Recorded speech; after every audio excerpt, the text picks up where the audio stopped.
into the drafting phase of our very first game in this best of 3, Malvinas Gaming versus Occupy Thrones. Now, Malvinas Gaming will be first pick here, I'm pretty sure. No, Occupy Thrones will be first pick here. We are seeing something slightly different than what we've seen in the past. The Fermies ban coming in. Now, with this being a best of 3, you kind of got to pull some of those cards out quick.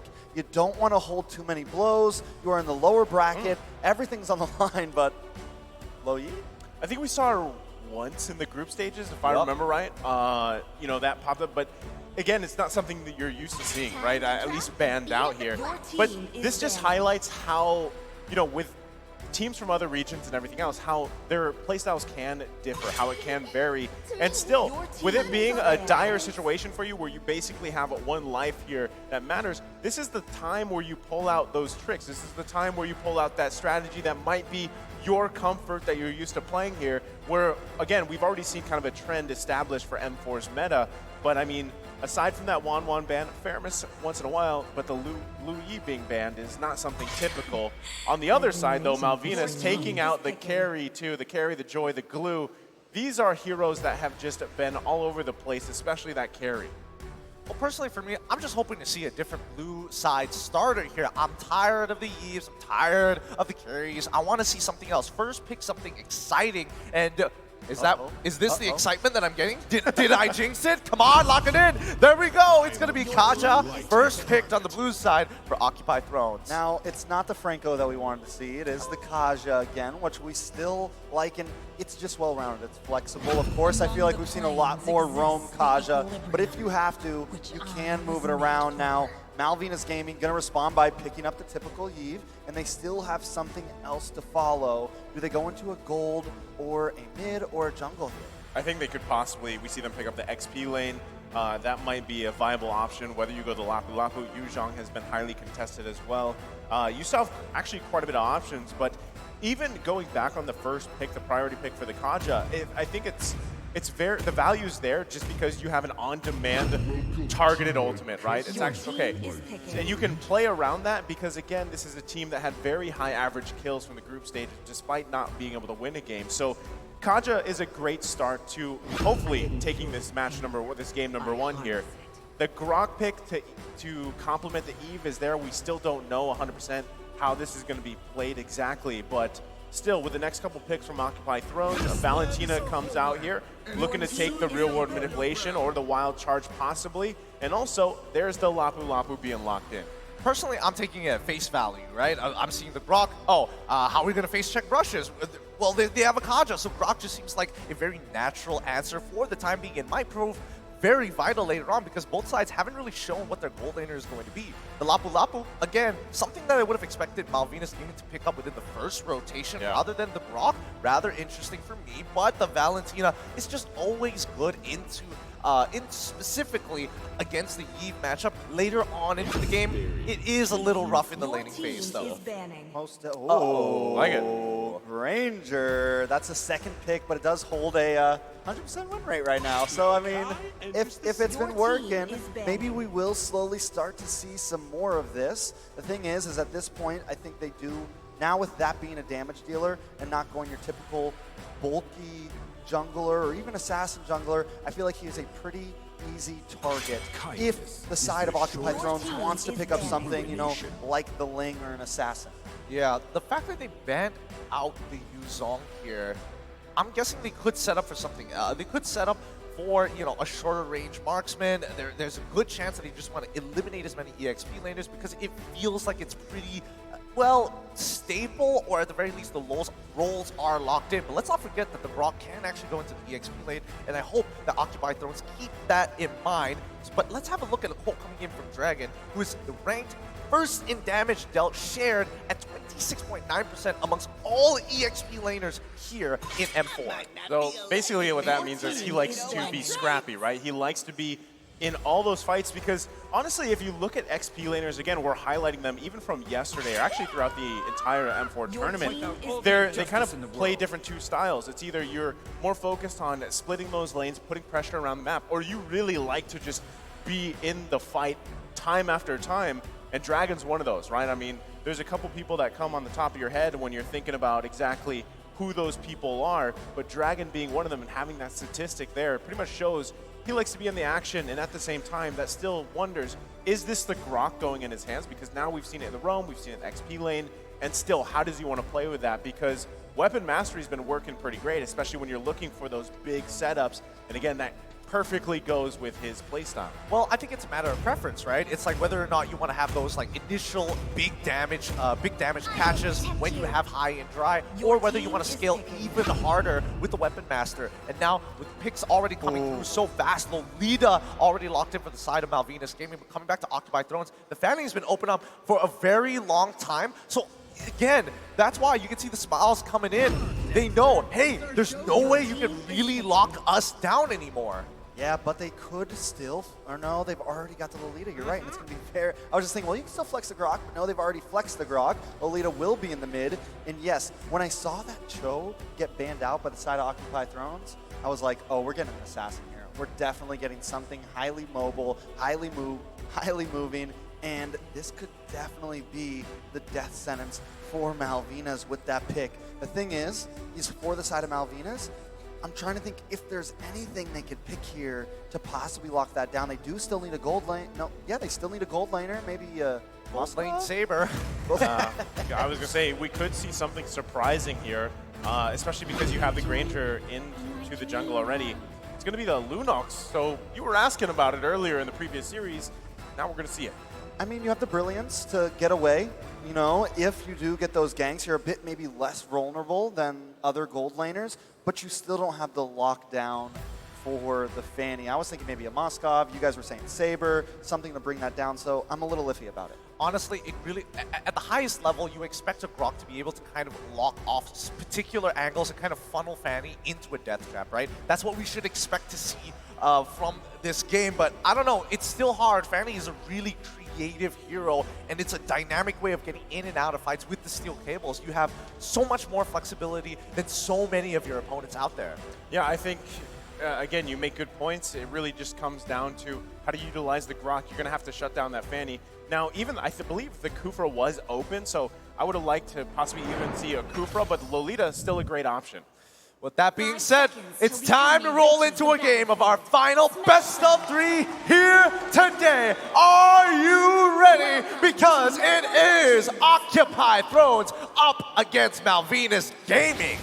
All right, so taking a look at the emblems real quick there, he is running the high and dry on that Grok, so might be looking to even possibly get some early kills, or they're going to be focusing on the side lanes even, right? And finding pickoffs to garner them that lead with this lineup they have. Also, with Prince Fran being on this Granger jungle, when it has been picked, running this killing spree, it has run rampant before, but you're working against Leo here on this Fanny, so this is going to be still quite the job cut out for Prince Fran specifically, but like we highlighted earlier on, he's done it before. Oh, Dragon taking a bit of damage here. This is what I was worried about. Leo trying to come in. Maro going to poke him in, and Dragon's going to be forced to go back to base here. Oh, interesting. He decides to go back to base because it's the fastest way to actually get to his orange buff side, but it does mean that Prince Fran has an opportunity to actually catch up and now is out-leveling Leo by 1, and now with the Little Wanderer, they can start moving towards the bottom side.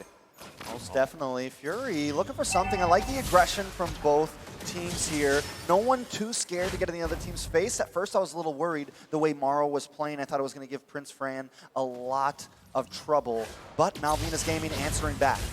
Yeah, I mean, this is the typical kind of process, right?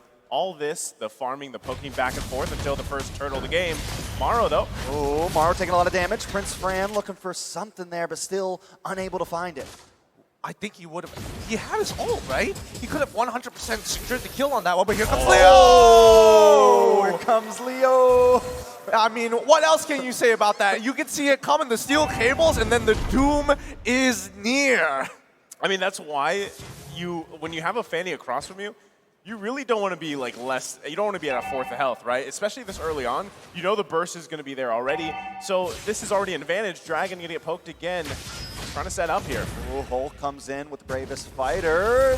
Dragon uses the wild charge. This is a real world manipulation. Both go down. but a stun does come on to Prince Fran. Now comes the Destinata, does not connect, but Leo will connect. Prince Fran forces dash away, but he's not going to be able to make it.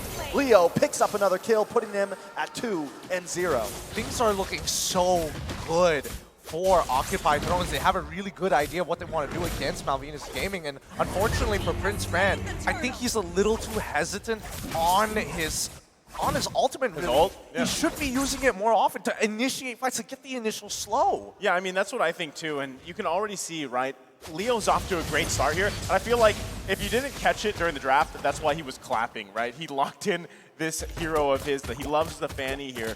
So, and it's already off to the 2-0 start.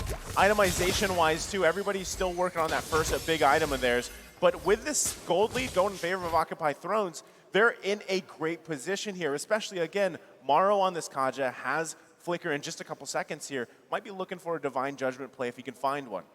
Oh, I think he might do it right here onto Steppe. It looks kind of good, but no, he's not going to take the angle. And I think, Occupy Thrones at this stage of the game generally is going to be thinking about, like, how do we snowball out of control? Because if we're talking about scaling, Malvinas Gaming, they've got some really scary heroes on their side. Yeah, but so does Occupy Thrones with Gato on this Claude. We know there's some possibilities, some insurance for the late game, along with the sustainability that you get from that Kaja. I mean, I'm a little worried. It's already a very bad start, but here comes the Divine Judgment. Steph may go down. Gato comes in with the Blazing Duet. Harley trying to do something, but it gets stunned down. This could be bad. Stephanie picked up. Leo gonna find that kill. In comes the Bravest Fighter onto Harley, forced to go back under that tower, and Occupied Thrones is breaking down Malvinas. See, that's the frustrating thing with Granger, right? It was Fury one hit away, but you just couldn't angle enough to get it, and now on the bottom side, they're going to clear that out. Still, I think a big question is, where does this Lunox fit? How does it go along with the rest of the game here, right?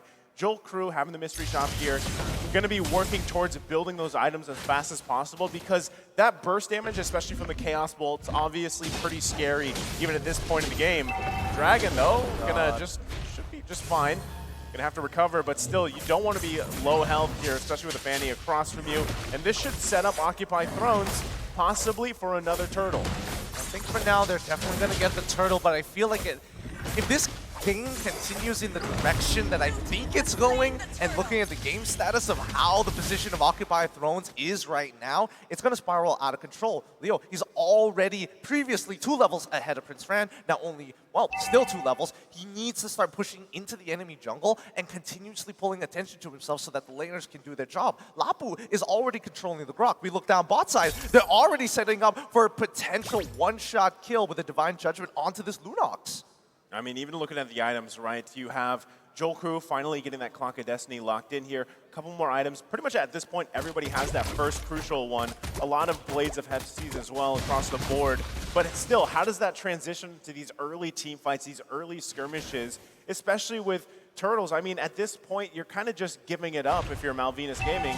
And now here on the bottom side, oh, there it is. Divine Judgment on a Joel Crew. We saw it, but they did it. Now the Immobilize does land on a Fury, but Leo finds it. Prince Fran goes down. 4-0-0. Leo may still want more. Trying to cable around. Maro gonna hide out in this tri-bush. This is looking rough with a 3K cold lead going to the side of OT. I feel like, oh wait, Not another one. Not another one.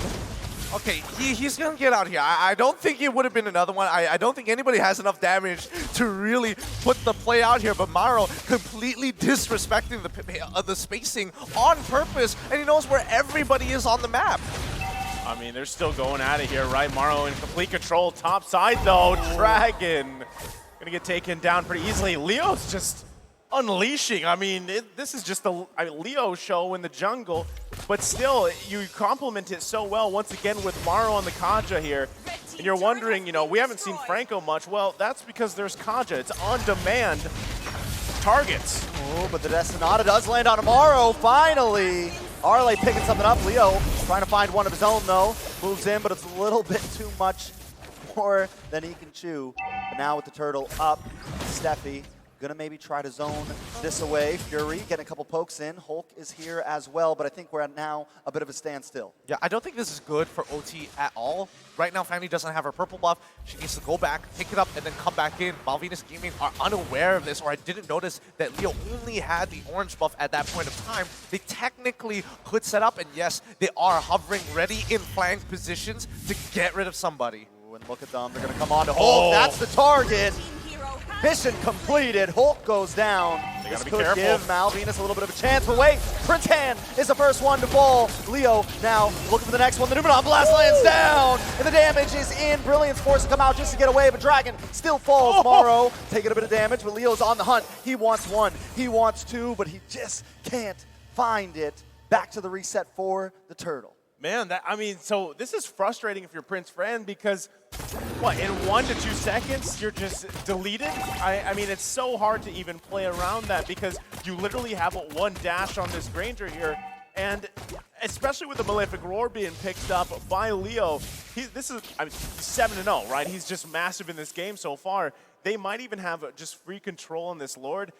At this point, Malvinas Gaming, yes, you saw the burst from Joel Crew. It's obviously there, has that Genius Wand, pairs up really well with Harley here. But still, I think Harley, he needs to lock in that Ice Queen.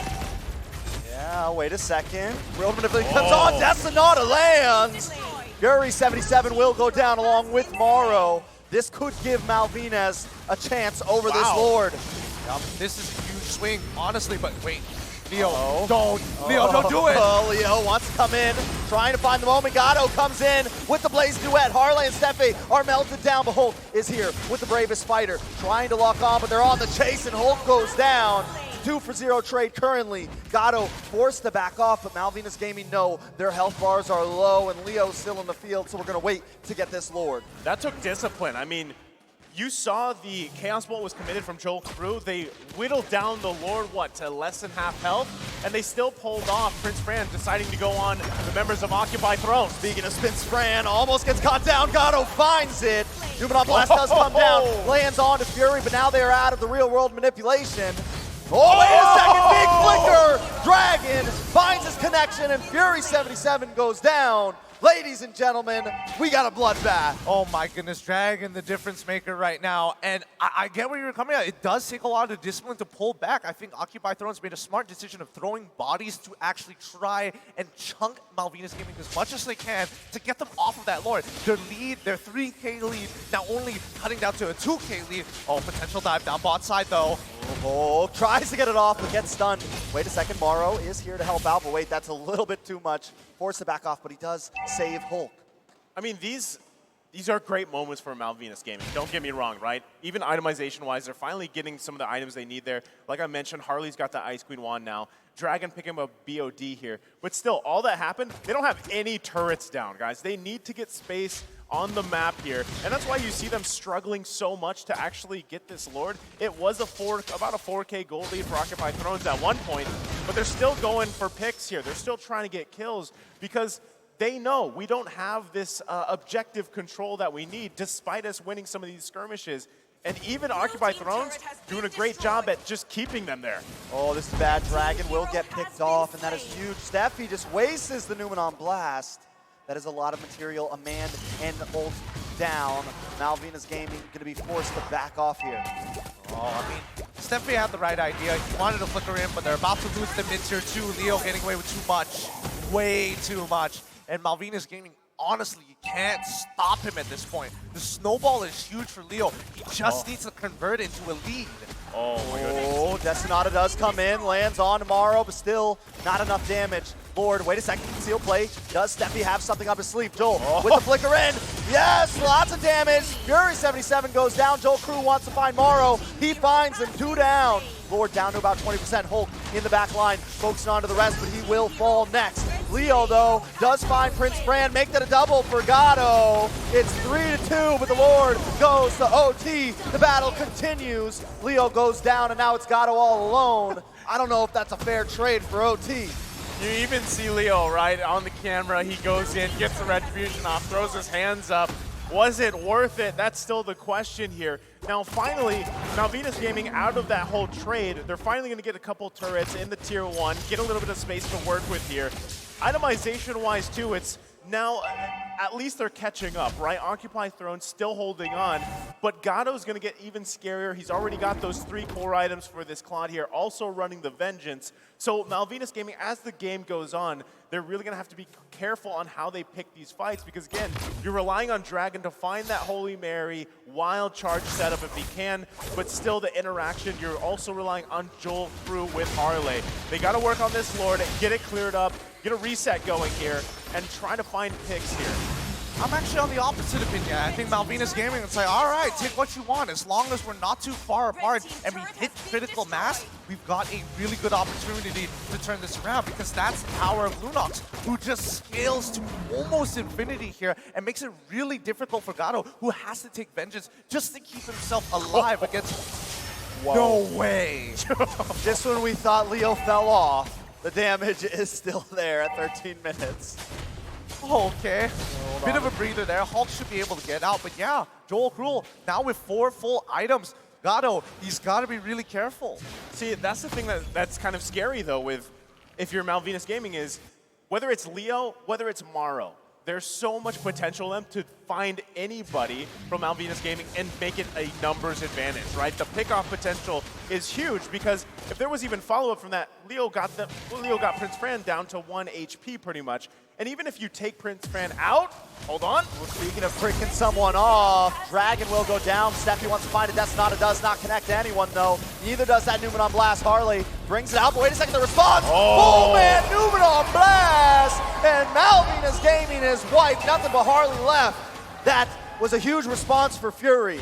Can we get a replay on that? We need a replay. What fancy footwork, steel cables coming up, man. Harley is gone. We all know it was happening. And wait, Harley survives, and they already sacrificed one. But this game should be done for. I don't know. Harley doesn't have it. Well, no, they do have the ult. They're going to be able to stop it. Maybe wipe this out. Hulk trying to find it. The base takes a lot of damage. Dragon comes out. The response is there. And now OT is on the run. This is going a little bit longer, ladies and gentlemen.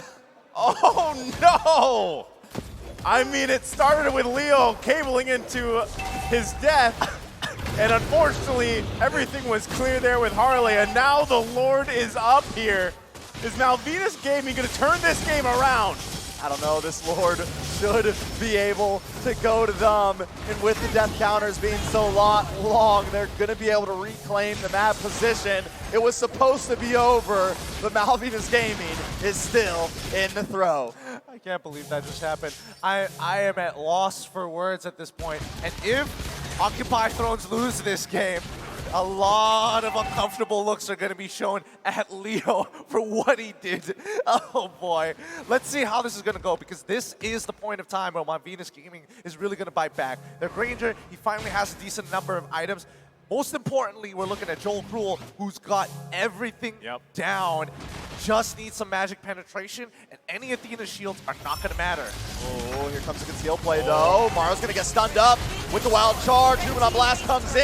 Steffi gets the stun. Hulk brought down to about 30%. Prairie and Mara are already gone. Leo. Connection on to the Lord. This could be bad. Wait a second. Leo Leo on the base. Occupied Thrones. Leo picks it up. Just when we counted him out, Leo secures the win. Well, they're gonna love that. They're definitely gonna love that, Gideon. You're kidding me! You're kidding me! They have done it for a potential blunder. Leo's like, don't worry, I got you. I'll bring it back by myself. Well done. GG, well played to Occupy Thrones. All part of the plan. That's all. I mean, only an M4, guys. Only an M4 do we see the plays like that happen. Leo, that's all I got to say. Leo. I mean, he had a, let's be honest, he had an amazing game up until that moment, and then just completely made up for it there, able to secure it. What a match here. You can see how happy he is about it. Oh boy, I love the fact that he was doing it. He knows what he did. Was it all planned from the beginning, or did only the end matter there? Occupy Thrones is going to be very happy with that win. I got nothing but smiles right now, guys. I mean, this is what we're here for. The games like that. I love it. What a great way to just continue on to the night right now. Oh boy. I don't know. These are very interesting games, and by far the most interesting one we've seen so far. And not to mention, this is the most number of backdoors I've seen in an M series in a very long time. Yeah, and I mean, you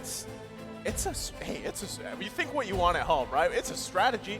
If it wins a game, right? And it's something too that, again, you're so happy with the defense that you had, and then it gets taken out. Yeah, just like that. But honestly, I'm very curious to see how the analysts are going to break this down. Good luck, boys. Take it away. Leo, what a backdoor, dude! That was amazing. Wrong Leo. Wait. Occupy you don't pay Thrones attention? steals the game from right underneath a possible comeback, an almost inevitable defeat, but again, through a very well orchestrated backdoor victory with his Fanny, Leo of Occupy Thrones helps secures the match point. At your service, my name is Leo. At the analyst stand alongside Mirko and LaFell, and we're breaking down game number 1. Let's talk through and start with the draft. Man, honestly, from the drafts, for us, it feels like the big question was on the Lunox, right? Because the Lunox pick, we know what it was for. It was really to melt down the Lapu, but is it worth?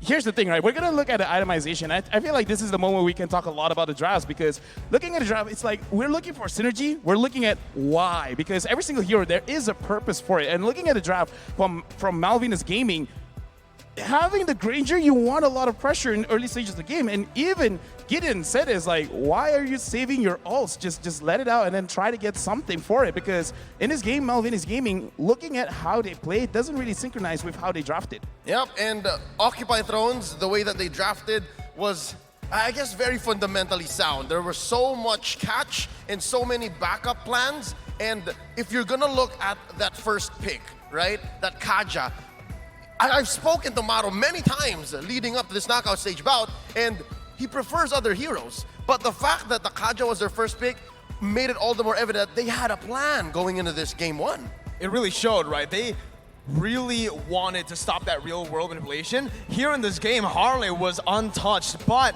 again, those picks coming in from Maro on the Kaja were the difference makers. You saw on the Grok as well, they were able to catch so many times, and without a front line, you know, Harley's gonna really struggle. Honestly, it is amazing, right? Because Harley using the Eve, a lot of people want to come on his head, but they could not do that. Like, the moment they want to do that, like, just goes out, and Dragon as well, providing so much cover, but still, it wasn't enough.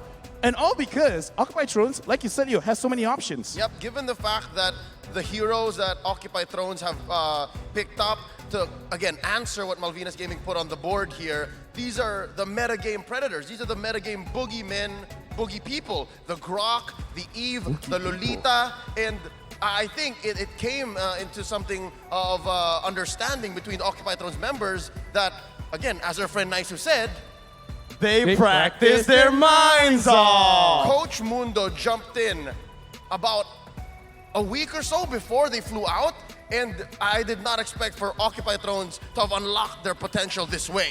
They've improved so much since the group stage, man. Even the skirmishes there, it felt really messy, but Leo was able to make it work. They really like these messy team fights because, hey, that's how they get it done. By the way, we love you, Naisu. You're an amazing person. Looking at the upcoming games, I just want to see Malvinas Gaming, their draft, be a little bit more synergistic. Yep, and thinking about how they'll do that, we're gonna go ahead and throw it over to our MVP. Let's give it up for Leo. From early to mid to late, he had something new to show us on his Fanny. That was amazing. 69% kill participation. Why are you looking at me? It's a great number. Your name's Leo too, Your man. name I'm is just Leo. saying. But honestly, right? Yes, I agree. Gideon, we all would have looked at Leo funny if they didn't end the game. If it actually ended up with Malvinas coming back, that would have been crazy. But Leo, hey, he was like, I know. I know what I'm doing. uncomfortable. I'm uncomfortable right now. Hey, it's okay, man. We're here to protect you. Or not. I mean, it depends how the night goes. Depends how Leo performs. Yep, and they are one game away from taking the W and moving on through the lower bracket. Now this brings us to what Malvinas were to do. Again, it's very rare that a Fanny comes through the draft, right? But we'll see here in the heat map exactly the kind of pressure Leo was putting on their opponents. This is the first 5 minutes. It's always interesting looking at a Fanny heat map because you always see like some places that is like emptied out just because of how many, you know, you're just flying all around. So even the heat map API is like, how do we track this? Honestly, looking at it again, right? Leo, he picked up the Fanny around like the later stage of the it's draft, like the and it just became really hard for Malvinas because they've already drafted a roamer, and they just didn't have any more lockdown heroes to really go up against Leo. That's why he was able to really dictate this game. And I think the answer for Prince Fran was a lot like that meme, if he dies, he dies, right? It's so hard to play a Granger when you have a Fanny that is so thirsty for violence, much like Arashi, much like Leo here. What was that, 9-2-2? Yes, I mean, like, here's the thing. It's hard to play Granger in general just because you have to aim all of your shots, but it's even harder when someone just comes to you and denies you of any HP. It's not fair. It was also a high and dry Fanny, so you were, I mean, the Granger pick really fell flat there after the Fanny pick because of just how much pressure they could just put onto the enemy jungle. It was constant invades, and even in neutral objectives, Granger can't really outdo a Fanny. Hoping for the best for Malvinas. Just throw it back to the desk. I was very much hoping that we could just stay there just a little bit longer, just enough